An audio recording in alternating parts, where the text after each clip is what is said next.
A person who does not confess cannot have inner peace. In order for a person to feel inner calm, he must first cleanse his soul from filth. This is done through confession.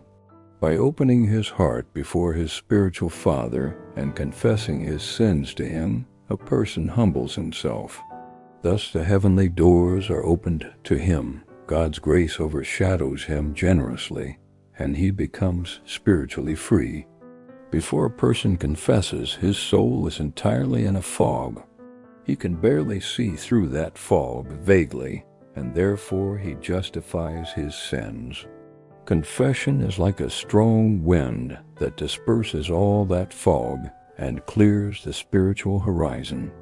Therefore, if those who come to me for advice have not confessed, I first send them to confession, and only then to come and speak with me. Some then tell me, "Elder, if you are already able to understand what I should do to solve my problem, why don't you tell me right away? Even if I were able to understand what you should do, you are still not ready to accept advice. So go first to confession, and then come to me, and then we will talk."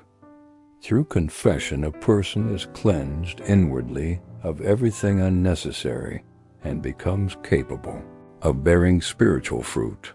Once I was hoeing my garden in order to plant a few tomato plants, and a visitor came and asked me, "Elder, what are you doing?"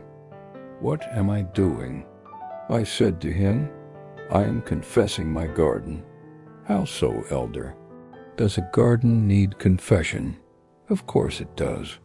I have seen that when I confess my garden, that is, when I clear it of stones, weeds, and thorns, the vegetables that grow in it become firmer and healthier, more beautiful than ever. But if I leave my garden without such a confession, then some stunted, yellowish, sour little tomatoes grow in it.